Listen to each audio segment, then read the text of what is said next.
আসসালামু আলাইকুম ভিউয়ার্স, সহজ পিএইচপি লার্নিং কোর্সে আপনাদের স্বাগত। ভিন্ন ভিন্ন কন্ডিশনের উপর ভিত্তি করে বিভিন্ন কার্য সম্পন্ন করার জন্য পিএইচপিতে মূলত এই কন্ট্রোল স্টেটমেন্টগুলো বা কন্ডিশনাল স্টেটমেন্টগুলো ব্যবহার করা হয়। এর আগের ভিডিওতে আমরা আলোচনা করেছি ইফ ইলস নিয়ে। এই ভিডিওতে আমরা সুইচ স্টেটমেন্ট নিয়ে আলোচনা করব। সুইচ স্টেটমেন্ট মূলত একাধিক ইলসের ব্যবহারের হাত থেকে আমাদের রক্ষা করে। একাধিক কন্ডিশনের উপর ভিত্তি করে কোনো সিদ্ধান্ত নিতে এই সুইচ স্টেটমেন্টটা ব্যবহার করা হয়। তো বিস্তারিত বোঝাবো একটা উদাহরণের সাহায্যে। আপনি যদি আমার চ্যানেলে নতুন হয়ে থাকেন তো অবশ্যই আমার চ্যানেলটি সাবস্ক্রাইব করবেন, লাইক করবেন এবং কমেন্ট করবেন।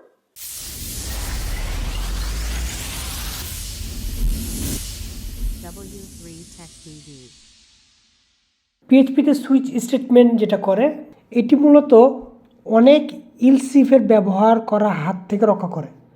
এই সুইচ স্টেটমেন্ট আপনি একসাথে অনেকগুলো শর্তের উপর ভিত্তি করে একটা নির্দিষ্ট রেজাল্ট বের করতে পারবেন। তো এখানে আমরা একটা উদাহরণ দেখতে পাচ্ছি। এখানে লেখা আছে, ধরুন আপনি একটা পরীক্ষার ফলাফল যাচাই করছেন, যেখানে 80 থেকে 100-র মধ্যে যদি পায় কোনো ছাত্র, তাহলে সে A+ পেয়েছে, তার রেজাল্ট হবে A+। আর 70 থেকে 80-র মধ্যে যদি হয় তাহলে হবে A, আর 60 থেকে 70-এর মধ্যে হলে A-, 50 থেকে 60-এর মধ্যে হলে B, 40 থেকে 50-এর মধ্যে হলে C এবং 33 থেকে 40-এর মধ্যে হলে D, অথবা সে ফেল করেছে। এরকম একটা রেজাল্ট যাচাই করার আমরা একটা কোড লিখব। তো এই কোডটা আমরা ইলসিফ ব্যবহার করার থেকে আমরা সুইচ স্টেটমেন্ট ব্যবহার করে খুব দ্রুত এই কাজটা করতে পারি।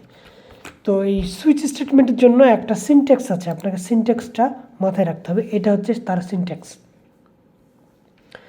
এইটা হচ্ছে তার সিনট্যাক্স। এই সিনট্যাক্সটা আপনাকে এখানে মাথায় রাখতে হবে। এইটা হচ্ছে তার সিনট্যাক্স। সুইচ, তার মধ্যে এখানে আমাদের একটা প্যারামিটার দিতে হবে। এরপরে আমাদের এখানে থাকবে কি, যে সেকেন্ড ব্র্যাকেট। এরপর আমাদের একটা থাকবে কেস, একটা প্যারামিটার। সেই প্যারামিটারের উপর বেস করে আমরা কোড এক্সিকিউট করব। প্রত্যেকটা কেসের উপরে আমাদের 3টা করে লাইন এখানে যুক্ত করে। এখানে আমরা প্রথমে কেস থাকে, এরপর আমরা সেখানে হচ্ছে ভ্যালু এক্সিকিউট করি, রেজাল্ট শো করি এই কেসের উপর ভিত্তি করে। তারপর আমরা ব্রেক দেব, এরপর আবার কেস, এরপরে আবার হচ্ছে ভ্যালু, এরপর আবার হচ্ছে ব্রেক। এইভাবে কন্টিনিউয়াসলি চলবে এবং শেষমেশ ডিফল্ট একটা প্যারামিটার যুক্ত থাকবে বা ডিফল্ট একটা ভ্যালু যুক্ত হবে। যদি এগুলোর মধ্যে কোনোটাই না হয়, তাহলে সেক্ষেত্রে আমাকে ডিফল্ট একটা ভ্যালু সেটা আমাকে প্রিন্ট করে দেবে। তো এটা আমরা এখন দেখব যে আসলে আমাদের এটা কীভাবে কাজ করে। তো আমরা এখন এখানে কোড লিখব।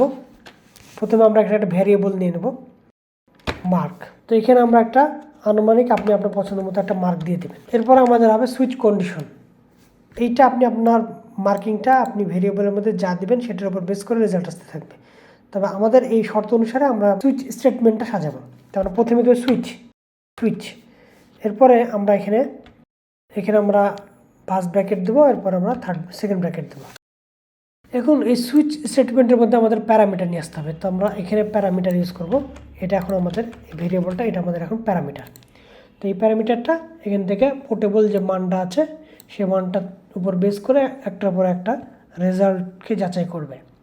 তো এখানে আমাকে প্রথমে লিখতে হবে কি, কেস লিখলাম। এরপর আমরা এখানে দেবো কোলন দেওয়ার পর আমরা এখানে দেবো ইকোর মধ্যে আমরা এই রেজাল্টটা শো করব যে আপনার রেজাল্ট A+, এইটা আমরা এখানে দিয়ে দেবো। এখন এখানে কিন্তু আমাকে কেসটা সাজাতে হবে। তো এই লাইনটার পর আমাদেরকে এখানে আরও একটা কাজ করতে হবে। তো সেটা হচ্ছে যে এখানে আমরা দেবো ব্রেক দিয়ে দেবো। তাহলে এখানে যে ভ্যালুটা আমরা দেবো সেই ভ্যালুর উপর ভিত্তি করে যদি এই কেসটা আমাদের সত্য হয়, এই কন্ডিশনটা যদি আমাদের সত্য হয়, তাহলে এই রেজাল্টটা আমাকে শো করবে। এরপরে আমাকে এখানে থামাই দেবে, এটা ব্রেক করে দেবে, অর্থাৎ থামিয়ে দেবে। তো এখানে আমাদেরকে এখানকার প্রশ্নটা ভালো করে বুঝতে হবে।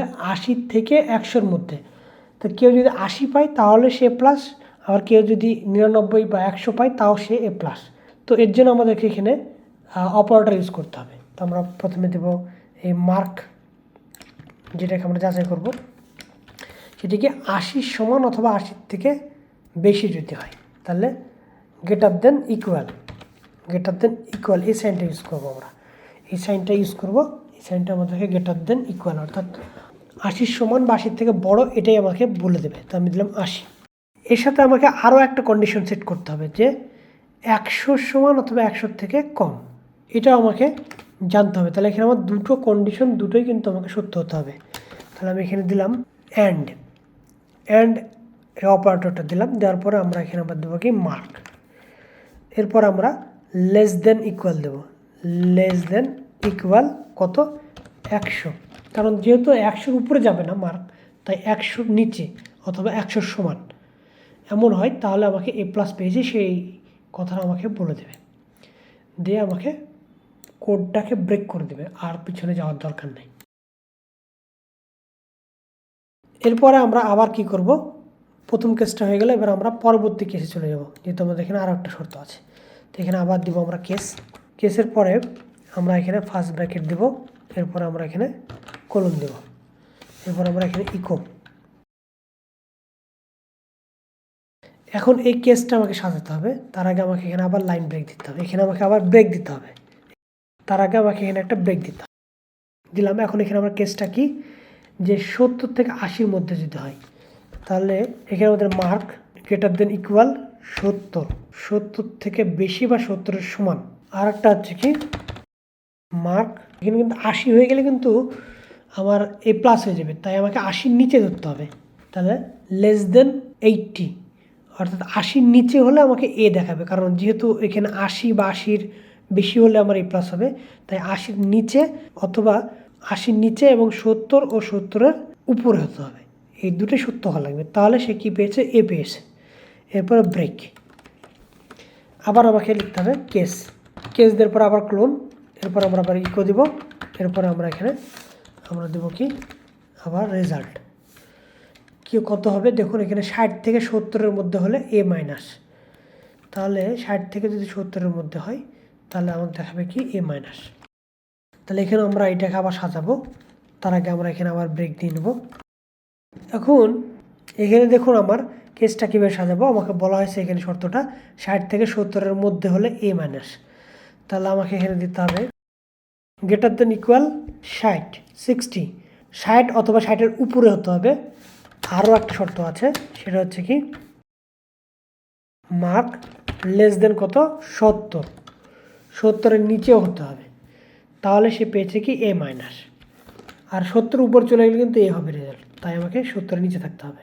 এখন আমার কাছে আরও একটা শর্ত রয়েছে, তাহলে এখানে আমাকে আবার লিখতে হবে কি কেস, আবার ফার্স্ট ব্র্যাকেট, এরপরে ক্লোন ইকো, এখানে আমাকে দিতে হবে রেজাল্ট কী হবে, এখানে 50 থেকে 60-এর মধ্যে হলে বি, তাহলে আমাকে এখানে বিটা বসালাম, তাহলে কতর মধ্যে 50 থেকে 60।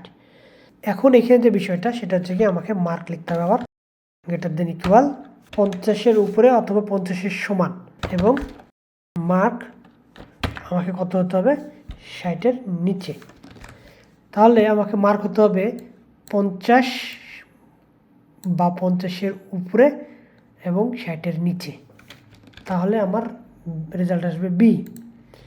এরপরে আবার আমরা দেব ব্রেক, এটা গেল যে মার্ক যদি আমার 50 থেকে 60-এর মধ্যে হয় তাহলে বি হবে, তাহলে এখানে আমি দিলাম যে মার্ক আমার 50 হবে অথবা 50-এর থেকে বেশি হবে এবং 60-এর থেকে নিচে হবে বা 60-এর থেকে কম হবে। আবার আমরা এখানে একটা কেস দেবো, কারণ এখানে আমাদের কাছে আরও একটা শর্ত রয়েছে, তো এখানে আমি আবার লিখবো কেস, এরপরে আবার ব্র্যাকেট দেবো, এরপর ক্লোন দেবো, এরপর আমরা লিখবো ইকো, মেসেজটা আমরা প্রিন্ট করাবো। আপনার রেজাল্ট কত 40 থেকে 50-এর মধ্যে হলে সি, 40 থেকে 50-এর মধ্যে হলে রেজাল্ট আমার সি। তো এখানে আমরা কেসটা কীভাবে সাজাবো, যে আমাকে শর্ত দিয়েছে কি যে 40 থেকে 50-এর মধ্যে, তার মানে আমরা এখানে দেবো মার্ক গ্রেটার দেন ইকুয়াল 40-এর উপরে বা 40-এর সমান, এবং 50-এর উপরে হওয়া যাবে না, তাই 50-এর নিচে, 50 থেকে কম, 40 বা 40-এর বেশি, তাহলে আমার হবে কি রেজাল্ট সি। এরপর আবার ব্রেক, তাহলে এইটা গেল। এরপর আমাদের কাছে আরও একটা রেজাল্ট আছে, সেটা হচ্ছে 33 থেকে 40-এর মধ্যে হলে কী হবে, তাহলে আবার আমরা লিখবো কেস, এরপর আমরা এখানে দেবো ফার্স্ট ব্র্যাকেট ক্লোন ইকো, এখানে আমরা রেজাল্টটা শো করবো, কত হবে ডি হবে। তাহলে এখন আমরা এখানে আবার ব্রেক এখানে আমরা আবার কন্ডিশনটা লিখব যে মার্ক গ্রেটার দেন ইকুয়াল 33, তার 33 বা 33-এর উপরে হতে হবে এবং 40-এর নিচে হতে হবে। মার্ক, এখানে দেখুন যে আমার রেজাল্ট যদি 33 বা 33-এর উপরে হয় এবং 40-এর নিচে হয় তাহলে আমি পেয়েছি ডি। এখন আরটা আছে অথবা ফেল হয়ে গেছে, এর নিচে 33-এর নিচে চলে গেলে আর কিছু করা নাই, ফেল। তাহলে এখানে এখন আমাকে কী করতে হবে, ডিফল্ট সেট করতে হবে। দেখুন এই যে আমার ডিফল্ট, এইটা এখানে সেট করতে হবে। তো আমি এখানে দেবো কি ডিফল্ট, FAULT, ডিফল্ট। ডিফল্টে আমি লিখবো কি ডিফল্ট লিখবো, এখানে কেস না, এখানে লিখবো আমরা ডিফল্ট। এরপর লিখবো ইকো, এরপর আমরা লিখবো যে আপনার রেজাল্ট ফেলড, রেজাল্ট আসছে কি ফেল। এরপর আপনি চাইলে নিচে আবার ব্রেক দিতে পারেন, এখানে আবার ব্রেক দিতে পারেন ইচ্ছা বা অনিচ্ছা, দিলেও হয় না দিলেও হয়। তখন আমরা আবার রেজাল্টটা দেখবো যে কেমন আসছে। তো দেখুন এখানে আমাকে বলছে এ, তার মানে আমার এখানে কত আছে 75। তো 75 কার মধ্যে আসছে, দেখুন এই কেসের মধ্যে আসছে। এই 75 কোথায় পাওয়া যাচ্ছে, এই 70-এর উপরে আরটাকে 80-র থেকে কম, তাহলে আমার রেজাল্ট হবে কি এইটা। এখন এখানে যদি আপনি দেন 100, তাহলে আপনার রেজাল্ট আসবে এ প্লাস, দেখুন 100। আবার যদি এখানে আপনি 99 দেন, কারণ এখানে আমরা সব জায়গায় শুধুমাত্র লেস দেন ব্যবহার করেছি আর এখানে লেস দেন ইকুয়াল ইউজ করেছি, তার জন্য এই পার্থক্যটা বোঝার জন্য আমি এখানে এ প্লাস দাও। কারণ 100-র সমান অথবা 100-র থেকে কম, আবার 80-র সমান অথবা 80-র বেশি, তার মানে 80-র উপরে অথবা 80 হলেও এ প্লাস, আবার 100 বা 100 কম হলেও এ প্লাস। তো 80 থেকে 100-র মধ্যে হলে এ প্লাস। এখন এখানে যদি আপনি দেন 79, তাহলে কত 79। তো 79 কোথায় চলে যাচ্ছে, 79 চলে আসছে দেখুন কোথায়, এখানে বলছে এই জায়গায় 79 এই জায়গায় চলে আসছে, তাহলে 80-র থেকে কম, তাই আমি এ পেয়েছি। এখানে যদি আপনি 69 দেন, তাহলে কত আসছে এ মাইনাস, এখানে চলে আসছে। আবার আপনি যদি 60 দেন, আপনি যদি এখানে 60 দেন, তাও এ মাইনাস, কারণ এখানে মিলে যাচ্ছে। এখন আপনি যদি এখানে 30 পেয়েছেন, তাহলে আপনার রেজাল্টটা কী আসবে, ফেল, আপনার রেজাল্ট ফেল আসছে। আবার আপনি যদি এখানে দেন 33, তাহলে হবে কি ডি, এখানে আপনি ডি পেয়েছেন, যে দেখুন এটা। আবার আপনি যদি এখানে 40 দেন, তাহলে আপনি সি পেয়েছেন, যেহেতু 40 এখানে মিলে যাচ্ছে। আপনি যদি এখানে 39 দেন, তাহলে আপনি ডি পেয়েছেন। এটাই হচ্ছে সুইচ স্টেটমেন্টের ব্যবহার, এখন এখানে আরেকটা বিষয় হয়ে গেছে ডিফল্ট। এই ডিফল্টটা কেন, যে যখন এগুলোর কোনোটাই আপনার সাথে যাচ্ছে না, এই ইম্পোর্টে যা দিয়েছেন, তখন চলে আসবে এই ডিফল্ট ভ্যালুর কাজ।